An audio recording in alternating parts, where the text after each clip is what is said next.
Hey everyone, it's Brett from Hope to Prosper. I'm here at the beach and waiting for the sun to come out. I'm going to come back in a little bit and have a beach day with my son and my nieces. And today's subject is why I paid off my house early. So I hope you enjoy it. Thanks for coming along. I wanted to talk today about why I paid off my house early, right? I was watching a video over at Buzz's Retirement Corner, and he was answering a question for one of his viewers about why he paid off his house early before he retired.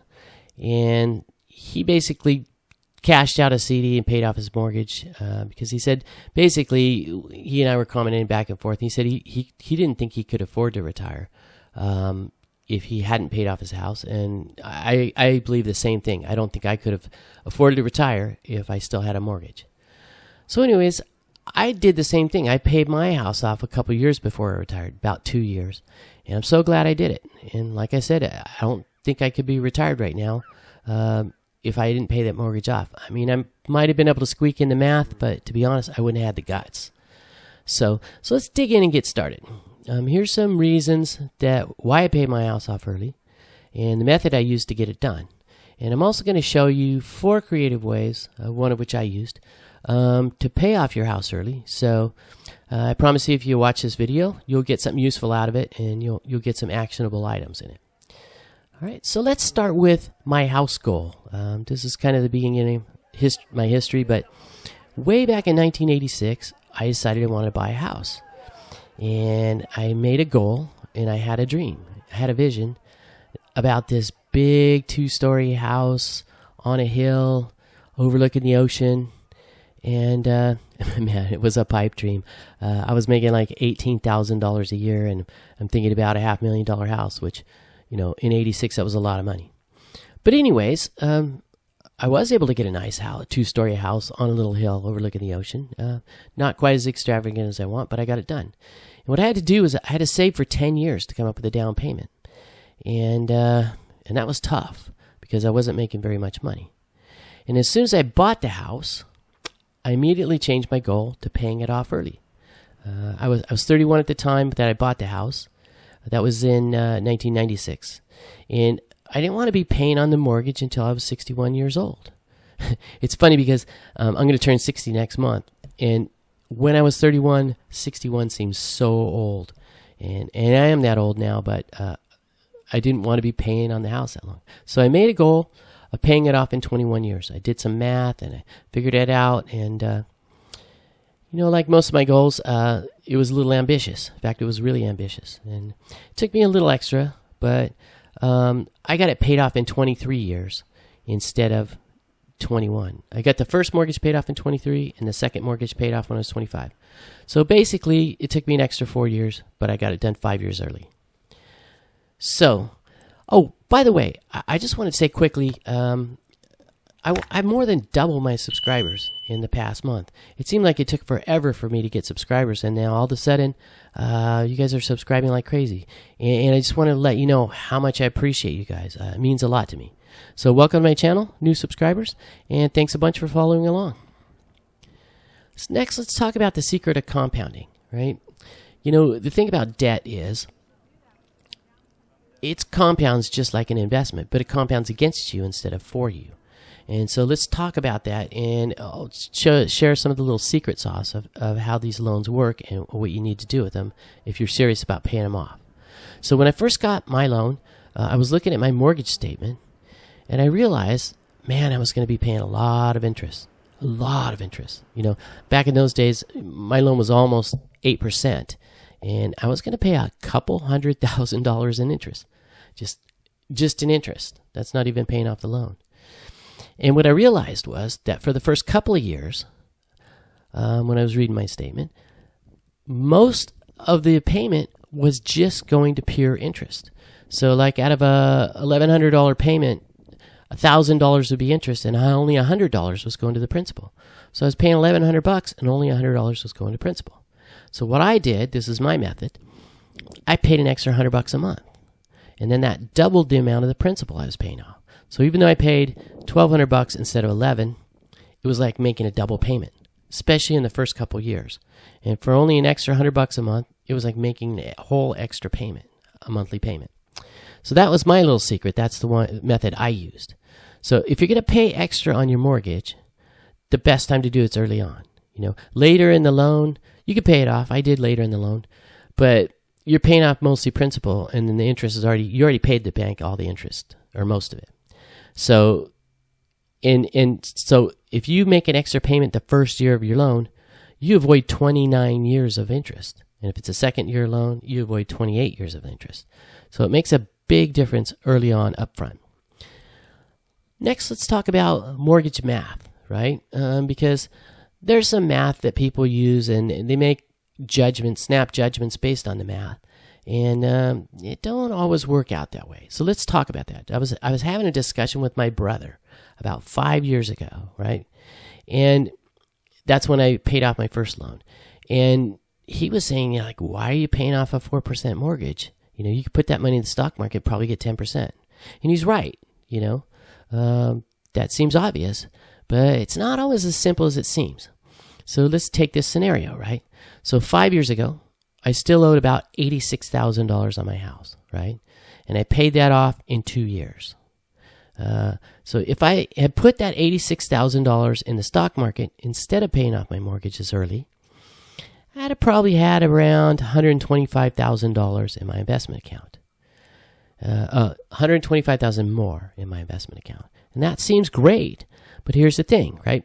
At a 5% safe withdrawal rate, that $125,000 would only generate about $520 per month versus the $1,500 in mortgage payments I was making.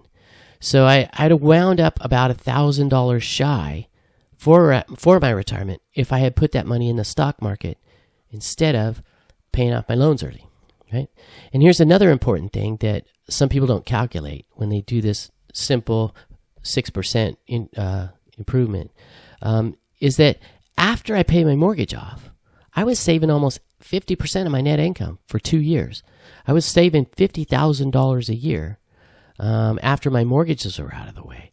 So, man, once you pay off your mortgages, you can really start to turbocharge your savings.